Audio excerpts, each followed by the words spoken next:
And finally, Minister, you have spoken about Christmas.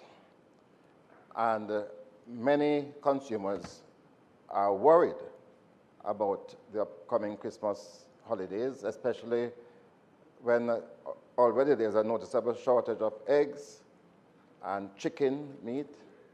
Can you explain how you intend to satisfy the demand,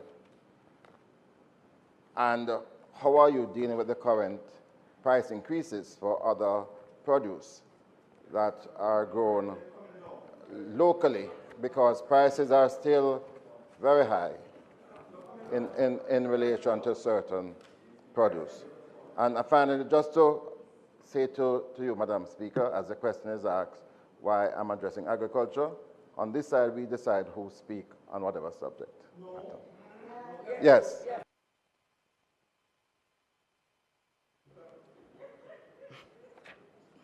Member from St. Catharines, Southwest. Madam Speaker, the member from East Kingston, Port Royal mentioned or stated then that the minister spoke about chicken rearing and replenishing for after burial. But I need to remind him, and the former mayor for Kingston, she knows that very well, the member from Southwest St. Andrew, that it is illegal to rear chicken in the town because of the Town and Country Planning Act. You can't raise chicken in Kingston. You can't raise Kingston based on the Town and Planning Act. Secondly, you can't. It's against the law. It's against the law. Secondly, he mentioned about you can't raise in town and the Town and Country Planning Act. He mentioned about benefits for fishing areas. He doesn't have none. You are the only one that has fishing area in Kingston. George, shut him out. Legally, she's the only one that has a fishing beach here. You don't have none. And then, let me finish. I didn't cut you. Point of order. You did allow me to finish. Point of order. I'm not going to yield. Let me finish. Let me finish. Let me sit. What point of order? Because I want to raise kitchen in Kingston. Member from St. Catharines, Southwest. Allow me to complete. There's a point of order. You can raise chicken in Kingston and St. Andrew.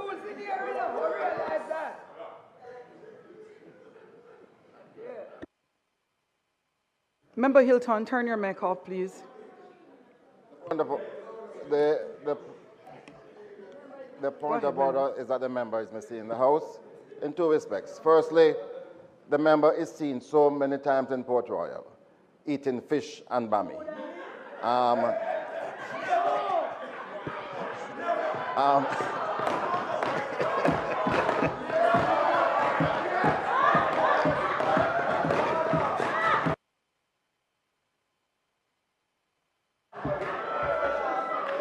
Madam Speaker, the member mislead this House. I have never had fish and bam in Port Royal. A matter of fact, not even the canteen I eat fish in here. Unless it's all over bay, I don't eat fish nowhere else.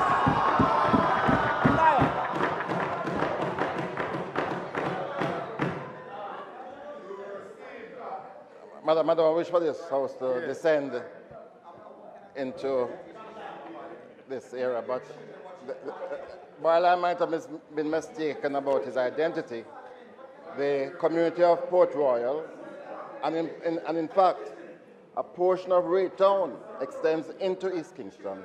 We do have significant fishing that takes place. So I want to correct that. And Madam Speaker, there are places in East Kingston, especially around the foothills of Warwicker, that there is significant agriculture taking place, including goat rearing, pig rearing, and chicken. The minister is well aware because RADA has been there many times and has in fact approved resources for these facilities. Minister, if you don't mind, let's Minister, if you don't mind, would you please take notes? We have 3 questions. Member from St. Andrew Southwest, the member from St. Andrew Western, and the member from St. Catherine Eastern. That will conclude the questions, Minister, after which you will respond. And then, House Leader, it will be over to you for public business. Go ahead, members. Can I go ahead? Thank you very much, Madam Speaker. Minister, I wouldn't mind if you would be able to tell me the most affected fruit trees in terms of damage, because I personally believe that we need to really start looking at, instead of using palms to beautify corridors, we start to use fruit trees. Thanks, member. Yes. You have to stick to the question, member. Yes, I know, Madam Speaker. I'm not going very far from it either. In terms of the 51 roads, Minister, I personally would love to see a breakdown in terms of these roads. Do you have them now with you, or could you provide the Parliament in order that we'll be able, because I know that there are some roads in St. Catherine, and I do not know whether or not they were visited. And just, Minister, in terms of this 150 million, and I'm certain the other members would agree with me, sometimes, you see, it is very important that we clarify and break down so that the general public will understand and they don't come at the various members of Parliament that I heard in Parliament that the members of Parliament get 150. So it is very important that when we are presenting these documents, they are clearly stated. Thank you. Thank you, member. Madam Speaker, Minister, I have on many occasions raised the point, on many occasions pointed out that a good section of what was formerly West Rural St. Andrew is now a part of Western St. Andrew. Members, allow us to hear the question being asked by the member from St. Andrew West. Members. We're going back to the same church. Members, allow for the question. Yeah. Minister, I'm repeating a point I've made here several times. No, member, the question. Members, Western St. Andrew, that section comprising the Belvedere, comprising Cedar Valley, and as well as Seaview, the Fisher folks in Seaview, are they included any at all in the programs that you have devised and implemented so far? Members,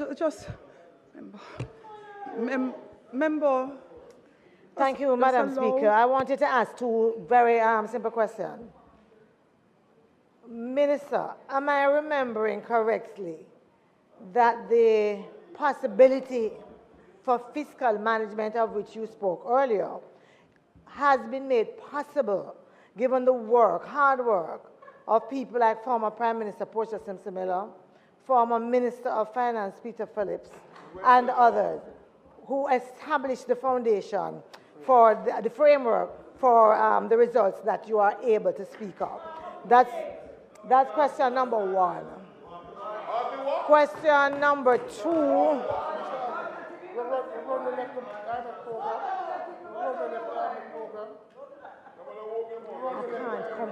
Member needing protection? Yes, I do. Members, please allow the member to ask her questions without distraction.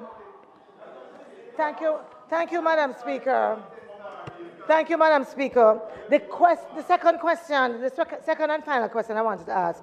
Would you agree with me, Minister, that in as important as the support is for our farmers, and I want to agree that it is also important for us in this House and those of us who are in authority in the country to be as honest and as transparent in our actions so that individuals can see us as true leaders acting in their interest.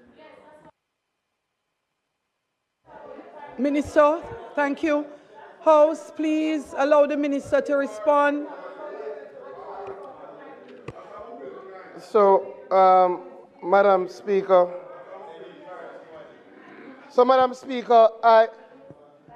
I will start from the last of the questions and work my way around. So, Madam Speaker.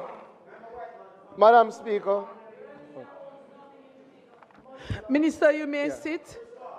You may sit, Minister. I think The House we're is good not now. ready to hear from you as yet. I think we're ready. So, Madam Speaker, I'll start from the last and work my way around. I understand why some questions come up in relation to an agricultural statement. Unfortunately, that side of the House doesn't have any agricultural leadership. And because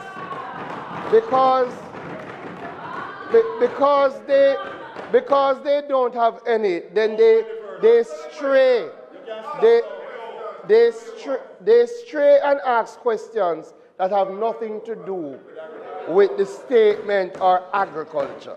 So I will forgive it. But I'll say something about fiscal responsibility, just to put some things in perspective, Madam Speaker. You know, I looked at the last budget in 2015 to 2016, right? Because the point that I was trying to make in my speech, which may be missed, it's one thing, it's not just fiscal responsibility. It's about how you use the resources to benefit the people on the ground, our farmers. And what I saw, Madam Speaker, in 2016, our entire farm road budget was $182 million, which is not even, that doesn't come close to our response budget, much less our farm road budget. In total, we're going to spend $800 million on farm roads this year. So it may have missed the memo that this is not just about responsibility, but it's about having a government who will use that responsibility to better the lives of our farmers. That is what we're doing now. Again, the member from Western, St. Andrew, again, and you know, he's my friend, and so I'll respond. But this statement, Madam Speaker, was not about our overarching agricultural programs. This statement was about hurricane burial recovery, right? It was about hurricane burial recovery, right? So the question, member, definitely in our overall agricultural program, the areas that you've identified, I have no difficulty once there are registered farmers in that area to work with you and work with those farmers. I have no challenge with that, member.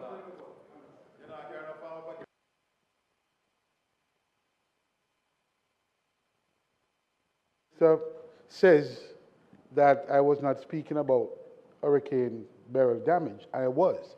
It may not have been the most badly damaged, but they did suffer damage, and that is what I was speaking about that. All right. So thank you, member. So I'll speak to you after, member, and we'll see if you have farmers that have been damaged.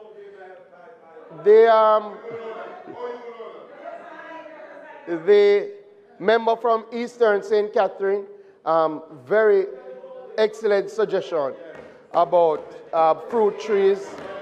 Yeah, I think. So the reality, members, we really have to think about this. The fruit trees that we now benefit from were planted by our generation, right? So we really have to embark on a robust fruit tree planting program. So I think your suggestion is very, very critical. What we did see in terms of what we saw most losses from would be our ackee trees. That is, unfortunately, in the Clarendon, St. Elizabeth belt, a number of them came out. We did see some losses in mangoes as well, right? But almost all areas, all fruit lines. So what we've done is that we're ramping up our nursery support. So I would love to partner with you in some areas in your constituency to see if we can plant out some fruit trees, right? I take the point about the 150 million. Sometimes when we say the big figures, people don't appreciate, and I'll make the point. So, and I'll make the point in answering Member Paulwell's question. And the roads, I will supply a list in relation to the rehabilitation. Member Paulwell dealt with a number of things. Again, I have to remind the member from East Kingston that this is really about Hurricane Beryl recovery.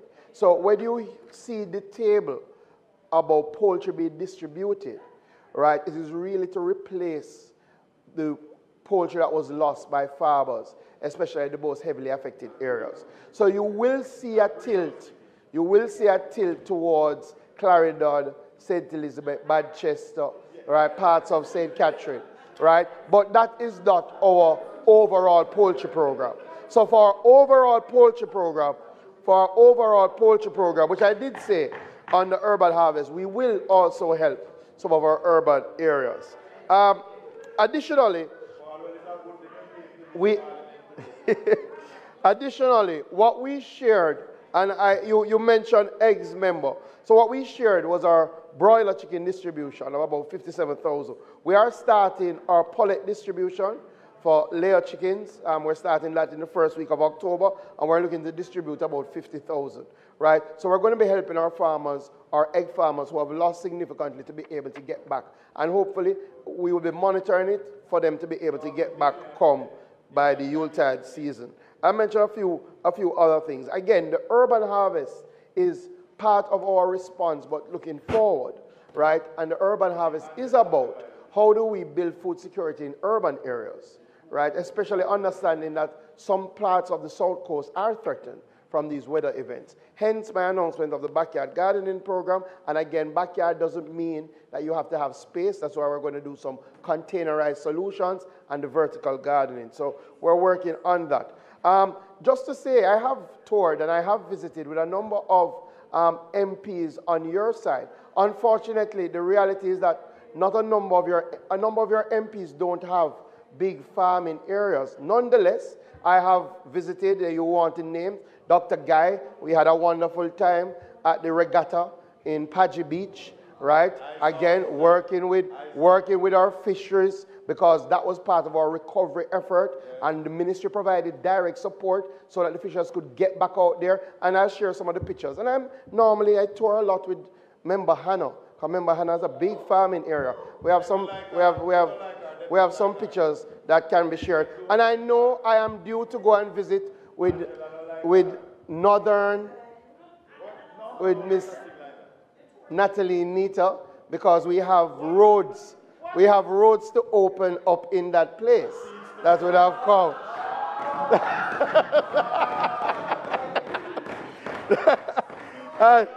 and see it's the plan. Two more things.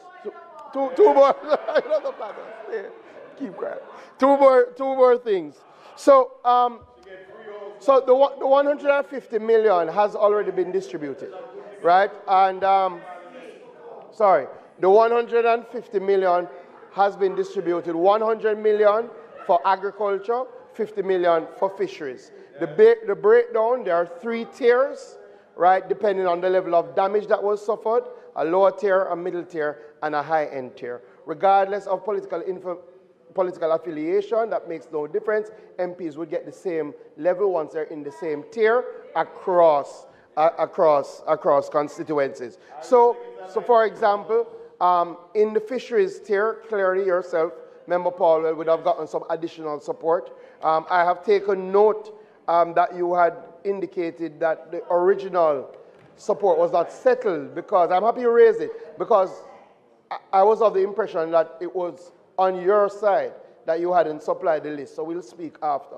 Because I had a note to speak to you after that has not yet been dispersed. But the money is there. The money is there. And again, like your constituency, Member Burke's constituency that have fishers would have gotten an allocation on the fisheries side. You might not have gotten an allocation on the agriculture side. So we have done that. Finally, just to commend my state minister, Minister Witter, who has been doing a lot of heavy lifting during this time. You know, we both suffered tremendous loss across our constituencies from Hurricane Beryl, but we still had to be out there trying to ensure that in general our agricultural sector rebounds. We will be good for Christmas, and the government and the ministry will do everything to ensure that our citizens have access to food, to our best fresh food at affordable prices come the Christmas season. Thank you. Thanks. House Leader, Public Business. Okay. Madam Speaker, I believe we really have had a very fulsome presentation this evening from the ministers on the excellent performance of their ministries. Madam Speaker, it is not intended to do any further business today. I therefore invite you to adjourn this Honorable House until Tuesday, October 1 at 2 p.m. at the George William Gordon House. But just before on the motion of adjournment, Madam Speaker, I'd just like to update the House in relation to the program for the State of Constituency debate.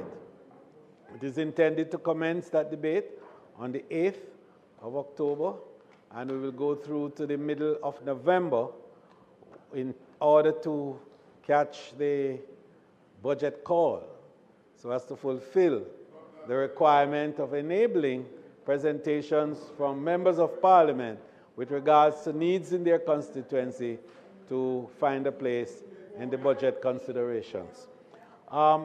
Madam Speaker, the effort also to continue to improve the creature comforts within the chambers and the areas around the chamber is going apace, and members would have noticed that there's a little inconvenience in terms of the luncheon arrangements and so on now, but it will be short-lived, and in another 2 weeks, I'm advised that we will have a refurbished, better food, better accommodation downstairs, and better facilities overall, so that we can refresh ourselves to do the people's work with even more vigor and more energy. Madam Speaker, I want to commend the clerk and the team from the House who have been working so hard to enable that improvement to be realized. Madam Speaker, I now beg to move that the House be adjourned.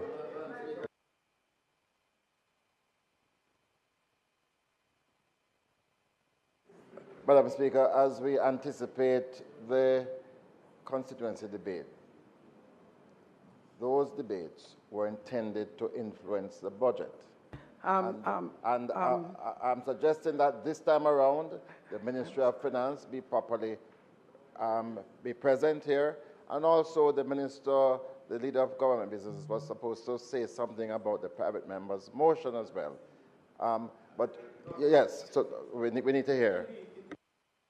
Madam Speaker, in keeping with the discussion that the Leader of Opposition Business and I have had on the arrangements for the House, it is intended to infuse within the frame of the debate such opportunities as may be necessary for private members' motions. But the determined period for this has been also identified as to be that period from the middle of November to the end of the session. So, Madam Speaker, the sense that, you know, we have to formalize properly the arrangement for private members' motion, I think is very strong, because the provisions by the standing orders for it is very weak, and you know, the time designated is unacceptable for 5 o'clock in the evening onward on a Thursday when the House doesn't meet, in fact. So we have to rearrange that in the standing orders and to allow for private members' motion to happen, you know, apace with the other activities of the House. May it please you, Madam Speaker. Thank you, House Leader. The question is that this Honourable House do now adjourn for October 1st, that's Tuesday, at 2 p.m. sharp. Those in favour? Those against? The ayes have it. This Honourable House now stands adjourned.